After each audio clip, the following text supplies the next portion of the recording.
This original WSRE presentation is made possible by viewers like you. Thank you. 8675309, Jenny. He wrote the song and the book by the same title. Alex Call on this edition of Conversations. Alex Call is best known for writing the song 8675309, Jenny, one of the most memorable and popular songs of the 1980s. But his musical career is much deeper and richer. He's written hit songs for Pat Benatar and Huey Lewis. He's been signed to major record labels and has played music with some of the great artists of the era. From California to Nashville, Alex Call has fully absorbed the music business, the highs and the lows. His book, 8675309, Jenny, the song that saved me, makes you feel as if you've been given a backstage pass to find out what really goes on when you hang with a band. We welcome Alex Call to Conversations. Thanks for joining us. Thanks, Jeff. Good to be here. I'm curious about the title. It makes sense, 8675309, Jenny, but the song that saved me, how did it save you? Well, to tell you the truth, the original title was a song that saved a certain body part. Okay. But we decided to shorten it to make it smaller for the cover, and also because you couldn't say that word in a lot of places.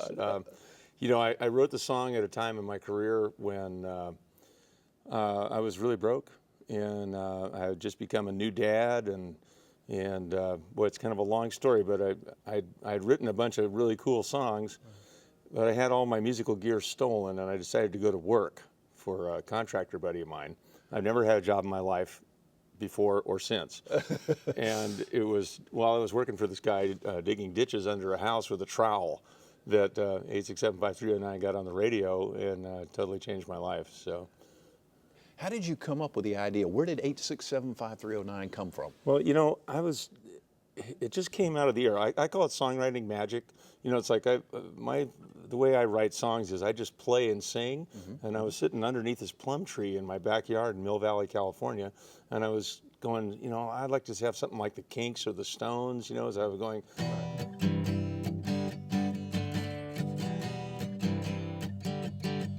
That didn't sound quite right, so I found this chord. And I just went 8675309. I went, what is that?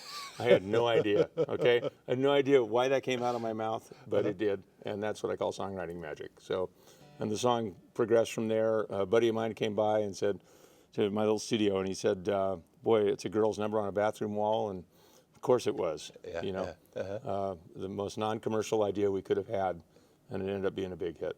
How did it get to the Tommy Two-Tone? Well, my buddy who came by was in the band Tommy Two-Tone. He was the lead guitar player, Jim Keller. And so I already had the track recorded. I had the number and the name and the guitar riff and all that stuff. But I didn't know what the song was about. And once he said it was a girl's number on the bathroom wall, then we knew.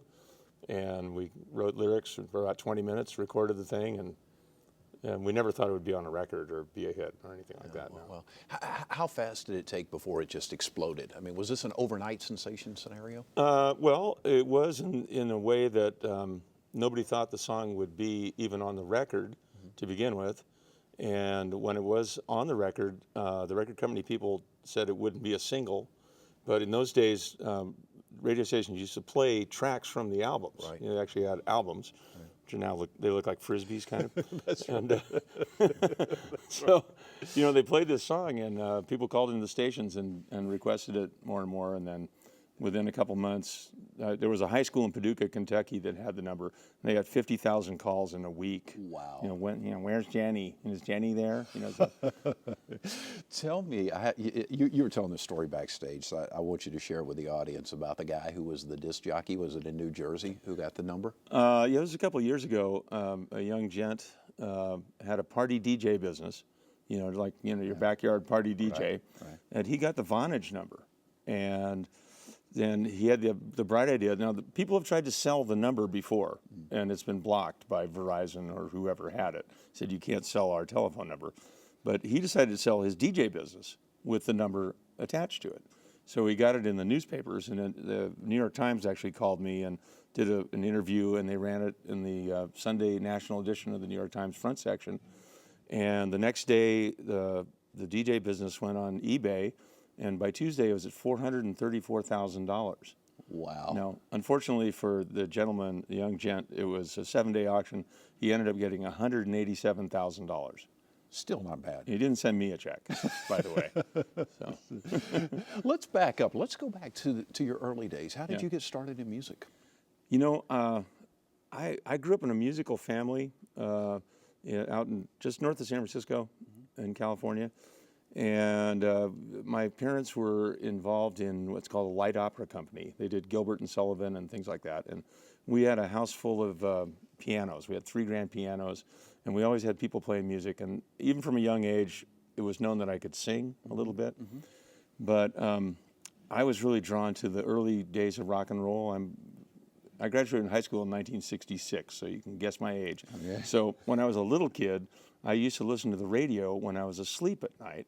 When my parents thought I was asleep, I had the radio on next to my bed, and I was listening to Roy Orbison and Elvis Presley and Ricky Nelson and the Everly Brothers and Ray Charles and Bobby Blue Bland and Wilson Pickett and all that kind of stuff. So I listened to the radio all night long. And then when I got to be a young teenager, it was still the era when, it was before long hair and stuff, when you'd go to a dance and you'd get picked on by tough guys. The bullies. Yeah, I didn't like that at all. And I saw that the band didn't get picked on at all. Not only that, but the girls really liked the guys in the band. So I thought, that's for me. So that's how I gravitated towards music. And then the Beatles came out, and then I was in San Francisco in the late 60s. It was just a natural to have bands. What was that time like in the late 60s as a musician in San Francisco? Well, it was interesting because the music in San Francisco wasn't really that great. It's sort of an iconoclastic thing to say, but what was great about the 60s was the style. Like Quicksilver Messenger Service or the Grateful Dead or Big Brother and the Holding Company. And those bands, they weren't great players, okay? But they had incredible hair. They had the coolest pants. You know what I mean? Like everything was handmade, and they wore little granny glasses, and just the style thing was just awesome. And I was like a student of music at that time. I loved blues music and old country music, and like really rootsy stuff. So for me, it was like taking the rootsy music and then trying to look like Quicksilver Messenger Service. Right. So. You played, in the book you talk about, you played not necessarily with, but maybe on the same stage with the likes of Creedence Clearwater Revival, I think, and you mentioned, I know you mentioned Janis Joplin in the book. Yeah. What was, tell your story about Janis Joplin. What was your experience Well, there? the thing about Janis was, I didn't know Janis personally, but I used to see her a lot because, it was, like the Haight-Ashbury and I was in Marin County, just just across the Golden Gate Bridge, and that was a place where a lot of musicians went. When you left the city, you'd go across the bridge and go to where we lived, and we'd see these people playing, and the thing about Janis was, bless her heart, but she was not Marilyn Monroe, okay, to look at, when you just see her hanging out, but when she got on stage with this really kind of crummy band, Big Brother. I didn't like the way they played, but together they sounded unbelievable. And when you watch Janis, the more she sang, the hotter she looked. So after about 4 or 5 songs, you're going, wow, that's the best looking woman I've ever seen in my life. It was a really weird transformation. She just had that kind of charisma. It's a tremendous charisma. And I didn't even like her voice. Yeah. So she had the power of bringing a message directly to you, which is a rare thing in music. You had a band early on, Yeah. and you guys actually got a record deal pretty early on. How did that come about? Yeah, I had a band called Clover. I started this band with a guitar player named John McPhee, who the last 35 years has been the lead guitar player for the Doobie Brothers. And I was 17 and John was 15, and actually, we got our record deal. It was a funny thing through Creedence Clearwater. We were playing this outdoor gig and at the beach. And we decided it would be a really good idea to drink a gallon of wine before playing at noon. Okay, we went out, and for some reason we really sounded terrible. And we knew Creedence was in the audience, and they had a record deal with Fantasy Records, and we didn't know them yet. But so we played a song, and we sounded lousy for some reason. And then halfway through the next song, we trashed the stage. Okay, we did like the Who. Okay, we just destroyed everything on stage, and stalked off, yelling. We thought we were quite clever. Right. And Creedence went back to the record company and said, "You should really sign this band." So we got a record deal out of that. How did it go? How did the record deal go? Well, we made a couple of albums, and they weren't very good records, in my humble opinion. And they didn't sell well. And after 2 records, we were dropped. Okay. The interesting thing is that by some strange web of coincidences, those records ended up going to the UK, and they became kind of well known in England. Okay. And so after we lost our fantasy deal, we went on. We had a good audience base, but we struggled a little bit. And we added 2 guys, a harmonica player who ended up being Huey Lewis, not his real name, right. And a keyboard player, Sean Hopper. And in 1975, we were playing in Los Angeles, and Nick Lowe, famous, like the godfather of punk music in England, was there with the lead singer from the band Ace, Paul Carrick. Great, we loved Ace. We didn't know who Nick was, but it turned out Nick was really instrumental in bringing us to England. Okay. And we went over to England and had a new deal there. We made 2 albums produced by Mutt Lange for Phonogram Records, and Mutt, of course, produced AC/DC and Def Leppard and Foreigner and Shania Twain and all that stuff. And we were managed by this company that had Nick Lowe and a number of other artists, one of which was Elvis Costello.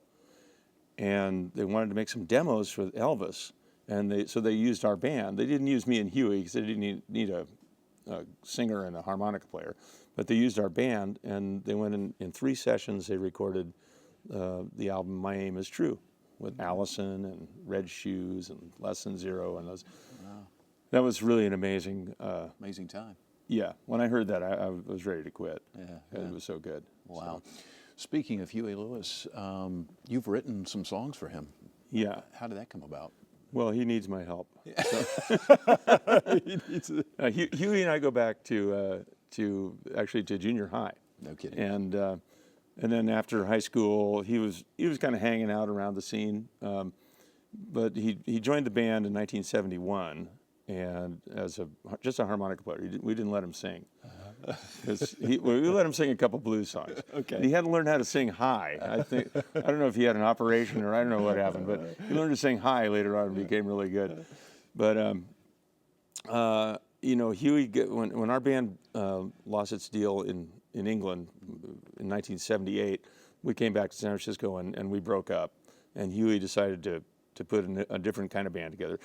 I was always more on the sort of country, Jackson Brown, whatever that is, Bruce Springsteen sort of side of things. Right. And Huey was much more James Brown sort of oriented. Okay, so he got a band that really played R&B well, and it turned into Huey Lewis and the News, and they done well. John McPhee went off and joined the Doobie Brothers. Okay. And I want you to come back in just a second and take me through what you did after the breakup with the band. But before you do that, now you were instrumental, no pun intended about that, with The Power of Love. Well, it was a little further down the line. Actually, Power of Love, I wrote, I was one of the writers in 1985. So this was several years later after ASIC 75309 had been a hit and Come and Gone and all that. Huey called me one day, and this was during, I call my career the rock and roller coaster, because I've been up and I've been down, I've been sideways and spun around, And so this was in one of the down periods, but I was still having ideas, and I'd written this song called The Power of Love. I knew nobody had ever had that title before. Right. And but My Power of Love was written for Aretha Franklin. Okay? No kidding. Yeah, it was a totally different song. But Huey called me up one day and he said, "Well, what are you writing?" I said, "I got this song called Power of Love." And he goes, "Oh, Power of Love. Okay, nice talking to you, click." And now Huey usually stays on the phone for a while. So I thought, well, that was weird. And then a few weeks later he called up and said, "Okay, you have X percentage on this song, which we've written." And so they were looking for this one song for this movie, Back to the Future. Right. And it turned out to be Huey's first #1 song. And you want to do a little bit for us? Yeah. What's funny is that when the song came out, all my friends thought I'd written the whole song, because it's just like anything I'd write.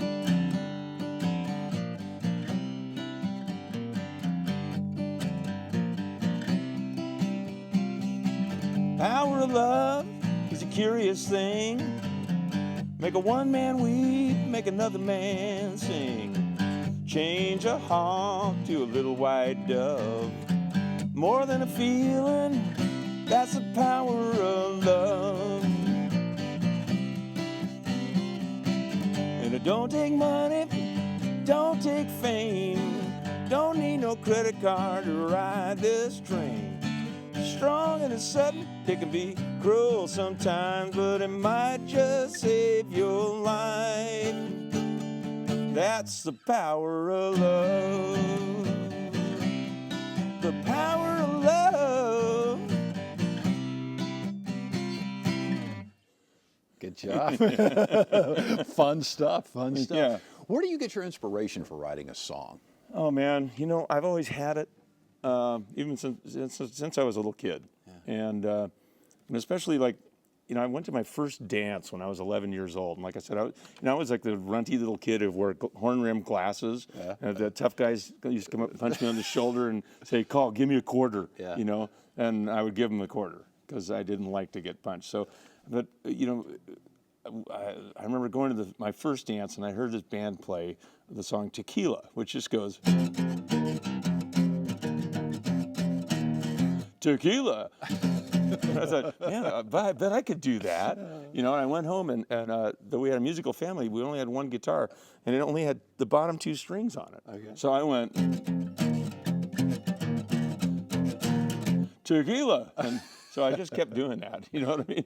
And, you know, by the time I was 11 years old, I was writing whole songs. No kidding. You know, I grew up in a musical family and I listened to the radio and it's just always been in me. I've never really had to try to manufacture songs. How has your writing style changed over your career? It hasn't changed one bit. Really? No. I'm still writing the same song. Like the chorus, the very first chorus I ever wrote was, "The skies are cloudy and gray. It's a good time for going away. The sun." So, you know, that was like the first chorus I ever wrote. And it's about the same thing as I do now. Yeah. You know, I really don't do anything differently. I'm still just, you know, playing chords and, you know, it's pretty basic. Just communicating. Yeah, it's just something that comes out of me. You know, I'm just built that way. I do other creative stuff too. I write stories as well as songs. You've written some novels? I've at this point I've written 7 novels and my memoir, and I absolutely love writing stories. I have a baseball story right now that's been turned into a screenplay that we're looking to, you know, maybe movie thing with that, and I have epic historic novels. I have a whole bunch of different kinds of things that I write. I just like telling stories. Is the mindset different when you're writing a song as opposed to writing a novel? To me, it's exactly the same thing. Right. It's just writing a novel takes 4 months. And writing a song takes 4 hours. So, excuse me. It's that same creativity. Comes from the same place in the brain. It comes from exactly the same place. Yeah, it's where I go to get away. You know. Backing up after the band broke up, what did you do? Give us your career path. Well, Clover was together for 11 years, I guess, and we broke up in 1978, and we'd been living in England for about 3 years. And I came back to San Francisco. I didn't even have a place to live. I lived on a porch of this guy's house for a while. I got some windows from a house that had been torn down, and I built walls out of the windows. And I guess I had a tarp. I don't even remember what the roof was. Yeah. And there was a family of raccoons underneath the porch, and so me and my dog and family of raccoons. And then my girlfriend discovered that she was going to have our first boy, so I got married, and boy, I was stone broke. Yeah. But I was writing a lot of songs at the same time, and I was learning how to multi-track record by myself with a 4-track tape deck that I had, a big old reel-to-reel tape deck. Oh, yeah. It's a great machine. Yeah. And during that period, I wrote the songs that would turn into my 1983 Arista album, and also my Pat Benatar song, Little Too Late, and a song called New Romeo that was recorded by 4 different artists and never hit, and also 8675309 was written then. So you're really focused on the songwriting side of things? Well, it's just, it's just where I go. It's just what I do naturally. Yeah. I just pick up a guitar and I make something up. You moved to Nashville several years ago with the idea of writing country, or was it just a good place to live? Well, I got divorced, and I couldn't afford to live in San Francisco anymore. I had been coming to I've been coming to Nashville to write since the early '90s, and I thought it'd be fun to go there for a few years and try writing country. And I had a couple publishing deals. Kind of burned out on it a little bit. I think it's become rather corporate compared to the old days. Everybody says I should have been there a long time ago. Speaking of that, tell the audience how the music industry has changed over the past 20, 25 years. Well, in some ways it hasn't changed at all, in that you still have people running record companies that don't really know what they're doing. And you still have artists trying to put out records. The difference is that you used to have records and CDs, and now there are no records or CDs.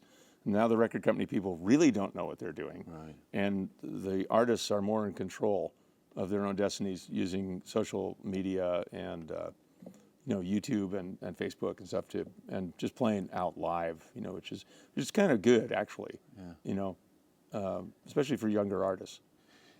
But from a financial standpoint, it's probably not as good, huh? Well, unless you're one of the very few people that are really plugged in, like some of the big hip hop people, or the occasional artist that that manages to click.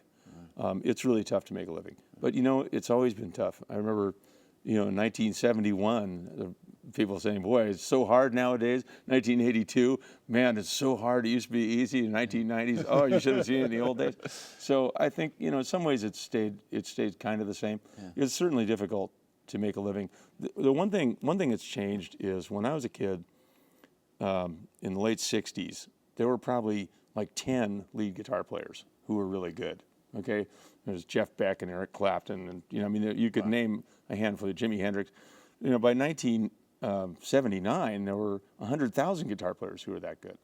So, and nowadays, there's so many people who can play music and produce music. All you need is a laptop, sitting in your bedroom, and you can make records.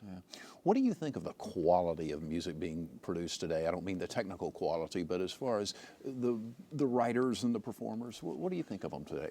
Well, I will say technically, I think it's better than it's ever been. Okay, but I have to qualify that in that the things that were done in the 50s, 60s, and 70s, recording-wise, wrote the book on how to make the sounds that are made today. I do think that in terms of pop music, by the end of the 1980s, I think most of the progressions and words and stuff have been kind of used up ever since then. I mean, for me, in 1992, Nirvana's album came out, Smells Like Teen Spirit, or whatever the album is called. And I thought that was a brilliant album. And I also thought it was the guillotine on the pop music world. And I still think that's right. Because after that time, it's been just a bunch of repetitive stuff to me. Is there any particular genre out there right now that you find that's really good? For myself, I listen to music from around the world.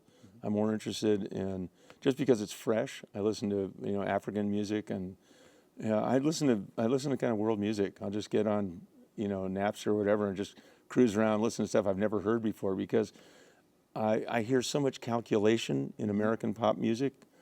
It's difficult for me to listen to it. I mean, I still hear things I like sometimes. And certainly there's a broader spectrum of music available to people nowadays than there ever has been. So that part's good. But I do more reading than I listen to music. And I've always been like that. Okay. So I have whole eras of music. I know, sometimes, I never heard Led Zeppelin, for example. When Led Zeppelin was out, I was listening to old country music. Okay. So I'll hear Led Zeppelin sometimes. I go, well, that's pretty cool. What's that? These young guys say, that's Led Zeppelin. I go, okay, well, I missed it. What can I tell you? It's interesting. What are you up to these days? What are you focusing on these days? I've really, I've been focusing on writing my stories, writing books. And I said I've got 7 novels that I've finished.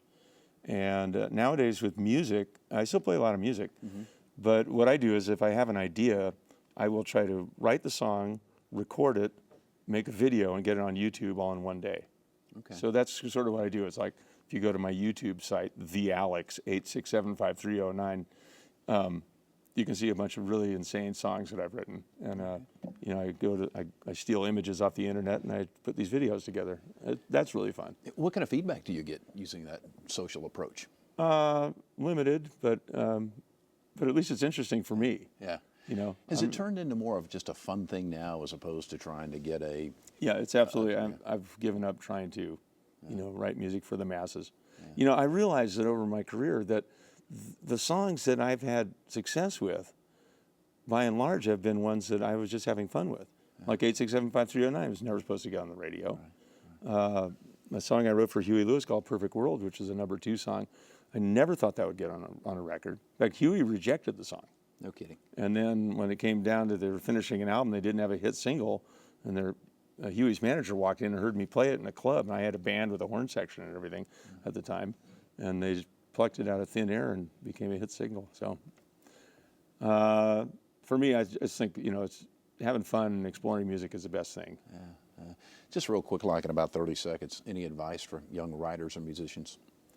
You know, if you're compelled to do it, then do so. You know, if you're looking at it to have it be a career, think twice. We get a lot of laughs out of that one. Yeah. The name of the book, 8675309, Jenny, the song that saved me, written by Alex Call. It will really give the reader an inside look of what the music industry was like in the 60s and 70s and 80s. Yeah, that's a backstage pass, too. It is a backstage pass. Yeah. I certainly enjoyed it. People can get the book where? You can get it, the best way to get it online, Barnes & Noble or Amazon. Sounds good. Yeah. Alex, best of luck to you. Thanks, Jeff. I'm going to read this little outro here, and then if you don't mind, why don't you play us out with 8675309? You mind? Okay. Alex Call. Appreciate him spending some time with us. By the way, you can find us on Facebook. Just search out Conversations with Jeff Weeks, and you can also watch previous shows online at WSRE.org/conversations. I hope you enjoyed the broadcast. Thank you so very much for watching. I'm Jeff Weeks. Take good care of yourself, and we'll see you soon.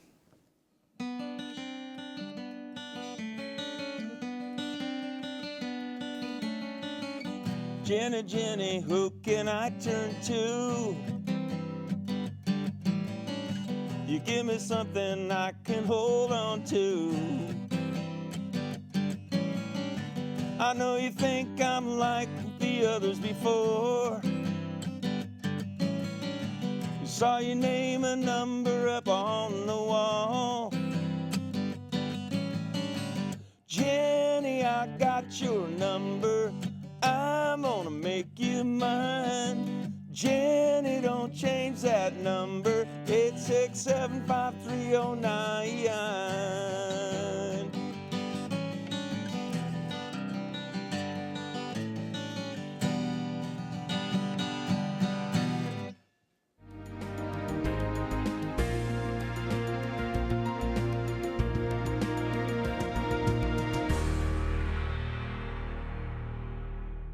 Support for this program is provided in part by these corporate sponsors.